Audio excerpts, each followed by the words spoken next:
Ladies and gentlemen, welcome to this week's 4 a.m. Mando review. And I personally am having a lot of trouble figuring out what words I can use to describe this episode. Turns out I do have the words. Holy freaking shit. That was crazy.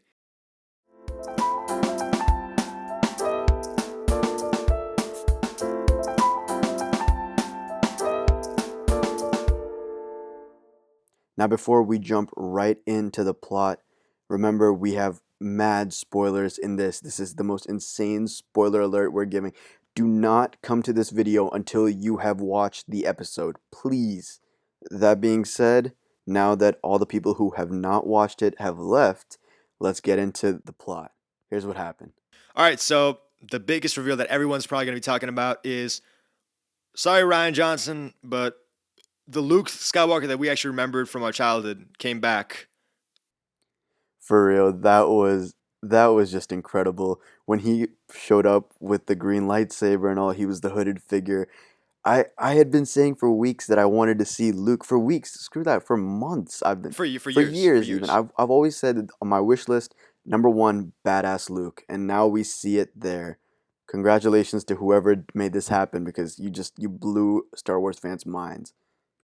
Yeah, this is just like impossible to believe. Not only like as a huge Star Wars fan, just like as a consumer of modern media, like you don't really see characters get butchered in movies like The Last Jedi and then resurrected in such a triumphant manner. It's really just a rarity in cinema and TV. Also, can we just take a moment to appreciate that they kept this secret completely, secret. They And like everything else leaked, like Ahsoka, Cobb Vanth, Bo-Katan. how? No one leaked Luke. And How? the crazy thing is that my logic for why Luke was not going to be it, and if you go watch the previous videos, you'll see that I've been saying a lot that, Luke is really like not possible, but it's probably going to be Cal or it's going to be Ezra. But then I kept saying it, and my logic behind it was that he's not been leaked. And if Luke or Mark Hamill were coming to the set or doing something like this, that would leak immediately. Fun fact, by the way, Mark Hamill was in season 1. He actually played that droid in the cantina in Tatooine. But this time we actually got him play the character that he really embodies. In short, Mandalorian and the gang go to get Bo-Katan for her help, and she and the Mandalorians basically pull up. They also got Dr. Pershing in custody, which helps them locate Moff Gideon's cruiser and get an assessment of who's actually on that ship. Unfortunately for them, the answer to that question happens to be the Dark Troopers. So, a bunch of big reveals this episode. Turns out that the Mandalorian ends up winning a duel with Moff Gideon, and the Darksaber's in his possession. Now, as promised, he wants to turn it over to Bo-Katan, but then Moff Gideon says that no, you're not allowed to do that, because if you beat your opponent with in combat and your opponent has a Darksaber, you get to rule Mandalore. This implies that the Mandalorian is now the Mandalore. And Bo-Katan even concedes and says, this is true. You have the right the right to rule Mandalore. At the end, yeah, as we said before, Luke shows up in his X-Wing, guns blazing, or should I say lightsabers blazing, takes out all the Dark Troopers, saves the gang, and the Mandalorian tearfully gives away Baby Yoda for Luke to train. I'm very worried about this because we know what happens to the younglings that Luke ends up training, which is that they meet a pretty unfortunate fate at the hands of Kylo Ren. But Is that still canon? I feel like John Favreau is doing everything in his power to like uncanon that stuff. I disagree because he has mentioned previous elements of canon, such as the capital of the New Republic being on Chandrila. So he definitely has some reverence for the technically canon media that came before. But in my head, I can't really reconcile that in my head canon. So I'm kind of worried to see what will happen to Baby Yoda. Also, there's a big end credit scene, which involves Boba Fett, who's getting his own presumably TV show called The Book of Boba Fett. Boba Fett basically pulls up with Fennec Shand on Jabba's palace and takes out Jabba's old host, Bib Fortuna, who's now grown very corpulent. And Bib, it's kind of like a comedic exchange. Bib is like, "Oh, it's so good to see you, Boba," and he's very scared of Boba Fett, as he rightfully should be. But Boba's not having it. Just takes him out with one shot, and sits down on Jabba's throne and claims himself as, I guess, the king of Jabba's palace. So The Mandalorian has basically served as a bouncing board for all these other shows. We have the Book of Boba now. We have the Ahsoka spinoff, the Luke, presumably Luke show with Baby Yoda.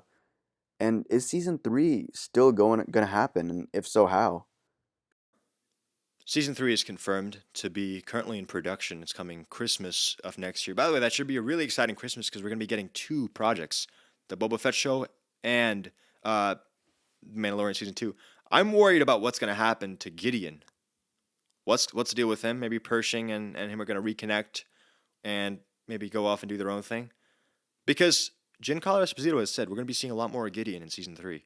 So my guess is that the Mandalorian and Gideon are going to be facing each other another time. Maybe on Mandalore. Who knows? We just want to take a moment to thank, very briefly, all the creative minds behind this very, very impressive endeavor. Uh, this really, it was like walking back into the time when we first saw Star Wars, that moment, and experiencing it again. You know, everything about this was so reminiscent of the original trilogy, and it was just a beautiful moment. And special shout out to John Favreau, Dave Filoni, and everyone else on the CGI team who helped with Luke return, all that. Special shout out to you because you really brought it back. And I remember we were watching it and you said that you didn't weren't even bothered by R2D2 because that feeling, it was like you were watching the original trilogy. Exactly. It was just like a slice of the past, This is really what the fans expected to see as a sort of sequel to the original trilogy. This was a logical continuation of what Luke was doing in the original trilogy. He's establishing himself as a developed Jedi. He's not that boy on Tatooine anymore. He is a powerful guy who will take out these very, very intimidating dark troopers. And unfortunately, the person we got to see was with all these big names, and Luke kind of tossing the lightsaber back and not caring, and he's like, "I've given up." We didn't want to see that, and I know some people might have, and some people are gonna roast us in the comments for this. Please go ahead. But we personally did not want to see that at all. We wanted to see this. I'm a fan of the island idea, like the idea that Luke's kind of like this dejected hermit, but I don't really think they brought the original Luke. Like they didn't really redeem that character. It's cool if you bring him down a little bit. You just got to like dial it back to what really makes sense in the reality of the universe. And I want to say special thank you again to John Favreau because John Favreau, as a Marvel fan, I'm very familiar with his work. And I'm a Marvel fan and a Star Wars fan. So now seeing him save, or not save, but in a sense, yeah, save both franchises after the rise of Skywalker, I feel like this is the best Star Wars media of this decade. Uh, I will definitely place it up there. Revenge of the Sith is still in my top Star Wars media list. Clone Wars still pretty up there. But what was cool about this was that it brought together elements from a ton of different Star Wars media in the past. You've got Bo-Katan, you got Boba Fett, you've got Luke Skywalker, and also the Mandalorian, a completely new character, might I add. And they're all together in this episode. So And the reason I brought it up is because I just want to say that how he did a very similar thing with Marvel when Jon Favreau stepped in. They always made these big movies with the X-Men, huge budget movies, then the Fantastic Four, huge budget, Spider-Man, and they'd never really focused on creating a smaller hero. Iron Man was always a smaller hero, and he became huge afterwards. So Jon Favreau kind of did the same thing. He brought the Mandalorian, made us care about this character who we didn't really know, didn't previously care about, and now that he's bringing everyone else in, he brought Boba Fett in, and we freaked out, and now he brought Luke in, and we freaked out even more. It's that's how you make a show. You develop it really well like this, and then you get everyone to get behind it. nobody knew when we saw this silver-clad warrior walk across an icy planet that we'd be getting the show that we have today.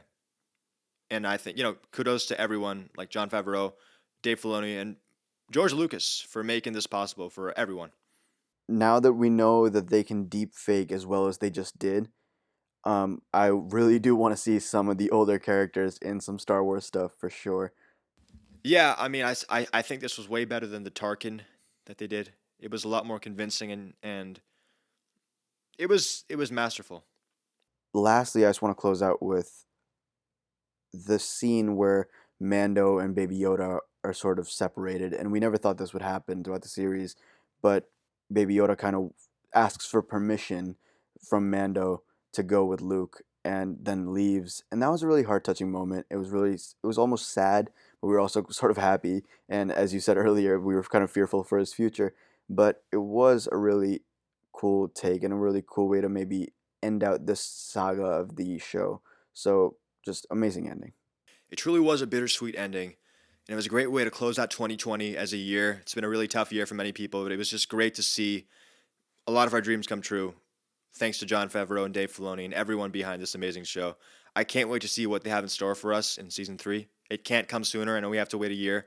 It's going to be a hell of a year, but one day we will get to see what happens with Baby Yoda and the Mandalorian and Moff Gideon and all these other characters.